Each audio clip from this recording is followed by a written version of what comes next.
welcome back to another edition of the I Prefer the 80s and 90s Sports Podcast. My name is Richard Harris, talking to you live on the I Prefer the 80s and 90s Sports Podcast editorial show where I basically talk to you about the world of sports and tell you why I prefer the sports of the 80s and 90s to today. It was a unreal weekend in the world of sports in that we had epic games in both college and NFL football. We had the WNBA playoffs start, and Messi's team finally lost. We had Davis Cup tennis, where America lost. Frances Tiafoe apparently blew a gasket, and then the next day just wasn't good enough to get it done. So last week I told you I started to talk to you about why I do my show. And last week I talked about how everybody's right. Well, which leads to reason number 2 why I do my show. And I said to you, the first reason why I do my show is I don't know and believe that the players today know how to play the games as they did in the 80s and 90s. And I'm going to use a few examples of why I say what I say. Major League Baseball put a rule in a couple years ago, where in extra innings, teams start out with a man on second base and basically try to score him within obviously 3 outs to get the games over faster, except for in playoffs. Kind of like hockey, where hockey was like, all right, we'll play 3-on-3 hockey in overtime and during the regular season, but during the postseason, we go back to nobody on, nobody out, get your runs in, 5-on-5 hockey, get it done. This weekend there was some good games, important games in terms of playoff positioning and possibly divisional winning. Tampa Bay took on Baltimore. The Dodgers took on Seattle.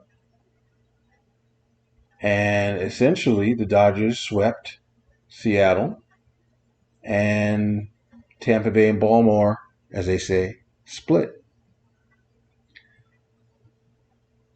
I don't get the baseball rules thing about runner on second base, try to get him in, and then the other team gets a chance to respond, because teams don't know how to do it correctly.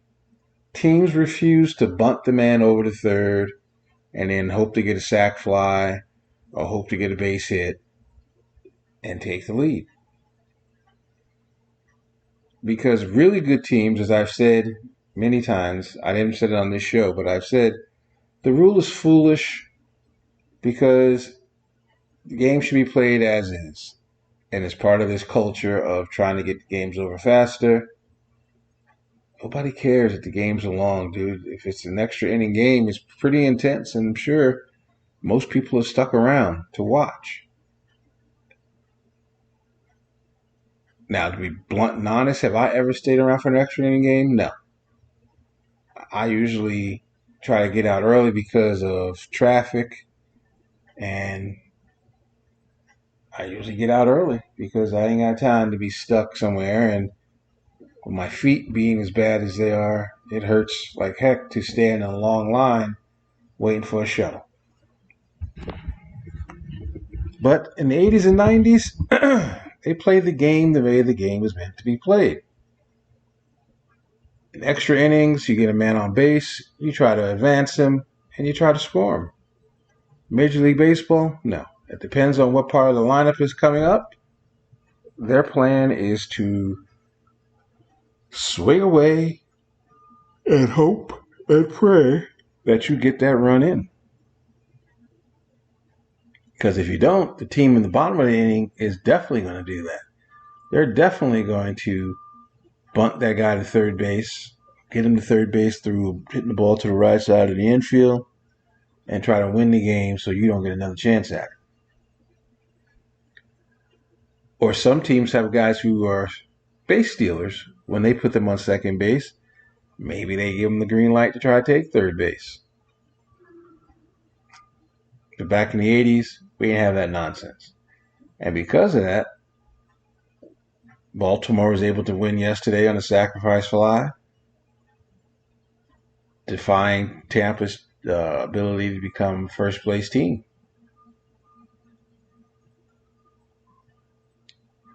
And so my beef is, I don't get why teams in the extra inning thing, everyone should be playing it the same way. Get the man over to third base and get a sac fly or get a base hit to win the game. But they all don't. Everyone says it depends on the part of the lineup, and it depends on who's coming up to hit. They don't want Aaron Judge bunting. They don't want Shohei Ohtani bunting. They want him swinging away. And therefore, if they don't get the job done, the game gets prolonged. The other thing, in terms of the same topic, that's a rules thing. It's a strategy thing that today happens in sports that I don't understand whatsoever. College football has a rule that in overtime, the first one you don't have to go for two, but the second one I think you have to go for two. Then after that, every play everything is a 2-point conversion. Because there was a game a few years ago where LSU played Mississippi State, and the final score was 74-72, I think it was. And they just kept scoring touchdown after touchdown. Recent years, it was the 2-point conversion, 2 points after the third overtime. So Saturday, the big game that wasn't really a big game because one team is not very good and the other team is America's darling. Colorado State, Colorado. Colorado scores first in the overtime. Now, first things first. Overtime rules usually, first of all, 80s and 90s, there was no overtime in college football. Game ended in a tie, and then a tie. And overtime in college football, the rule usually is you want the ball last so you know what you have to do to win. You don't want the ball first. Because if you don't score and your opponent scores, you lose.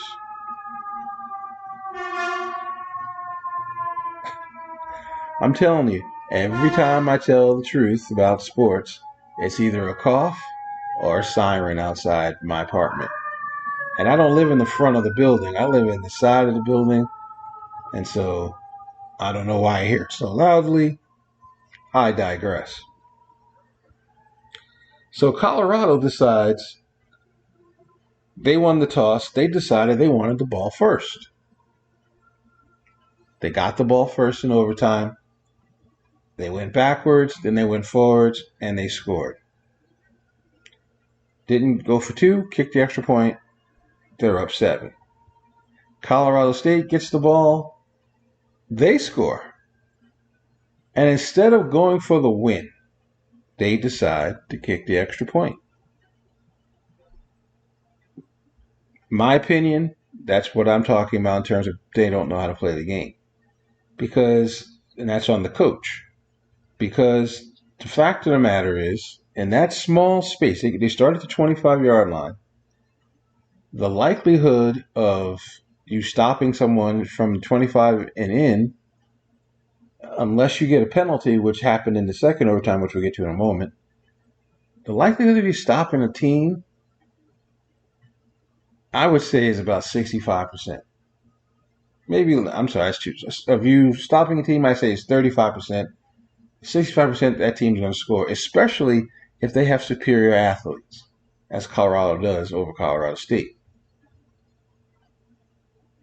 And so why give them a chance to score again? You couldn't stop them. You had a chance to stop them and win the game, and you couldn't because of blown coverages. Why did you not go for the win? In fact, I thought the adage was, at home you play for the tie, and if you're on the road, you play for the win. Colorado State chose not to go for the win. They chose to go for the tie. Which meant, and exactly what happened, we had a second overtime. Colorado got the ball first again. Went in, scored. They went backwards first, backwards again, scored. Went for two, got it. And then Colorado State had a chance to match two calls that were nullified their ability to tie the game, and therefore they lost. My beef is I don't understand why Colorado State doesn't go for two, because they were the road team. Their kids were probably exhausted. They hadn't played in a week. Why not go for the win, run off the field with the victory? Instead, they chose to go for the tie, and they lost. NFL.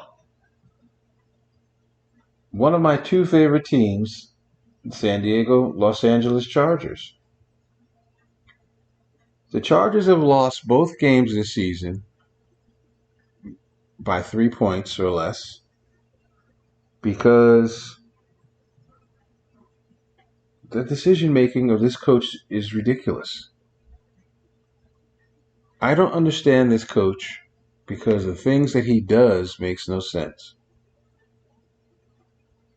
And I can understand the frustration of Austin Eckler, the running back, because, again, I mean, he didn't play yesterday, but they just throw the ball. They just do things that are just odd, and which leads to them to lose games.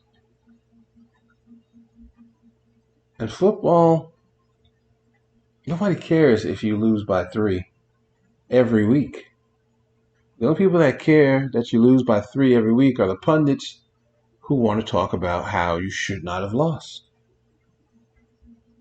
Los Angeles Chargers should not have lost their first 2 games of this season.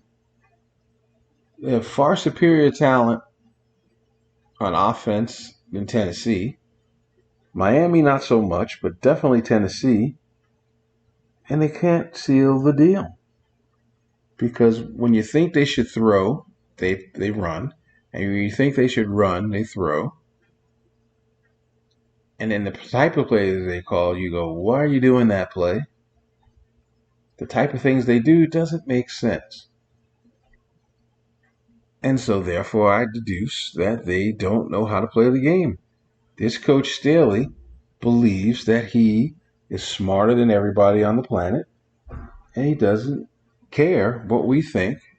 They go for it on 4th down in inopportune times.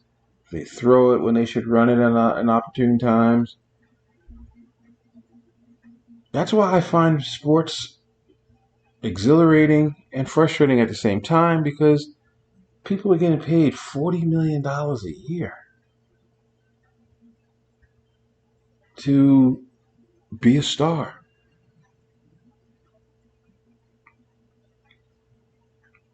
Two times yesterday, there were games where teams were down by 18 points and they lost.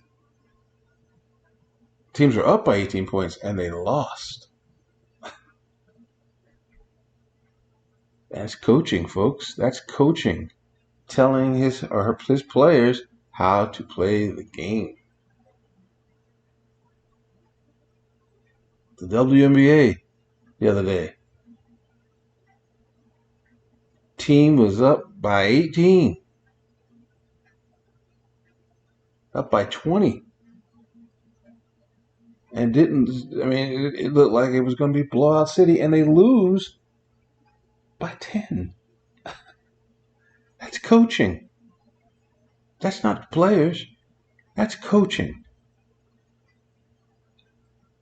Because you always have to have a play in every sport, in football and basketball in particular. You always have to have a play. You always have to have a play. Remember that movie Little Giants? They had that one special play. Rick Moranis' Little Giant team had that one trick play that he was saving for the right moment. Colorado State should have had a play. When I played football, we had to play. We ran a 32 lead whenever we needed yardage.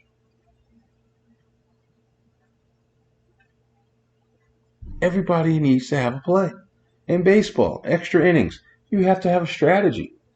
You have to be able to say, all right, run on second, whether he is fast or not, whether you're going to pinch run for him or not, whoever's coming up to plate, you got to get him to third base. You have to bunt. You have to be about the team. The Chargers need to say to themselves, look, it's going for it on fourth down 65,000 times a game don't work all the time. We're running the ball down the throats. Why are we going to throw? We're throwing the ball down their throats. Why are we going to run? How do you blow a 20-point lead in basketball and lose by double digits?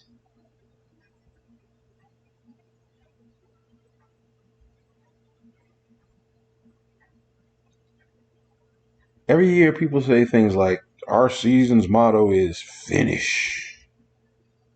Well, finish or be finished. But that's coaching.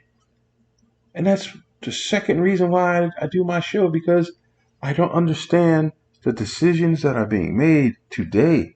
NFL ain't never used to go for it on fourth down unless it was in the fourth quarter and it was dire. Now, the WNBA wasn't around in the 80s and 90s, so I can't criticize. Well, they've come around late 90s, but can't really criticize, coaching for that. And I've never been a part of a game where we blew a 20-point lead, no matter how good the other team is. That's coaching. I mean, when we played, we had a play. We had a play where we would just go screen and roll left with me and Greg, and we'd get it done.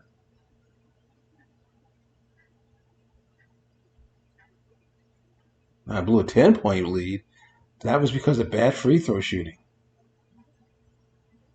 But never a 20-point lead.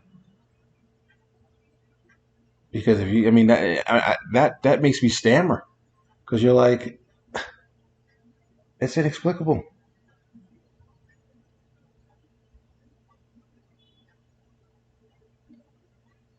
But anyway, it's my 75th show.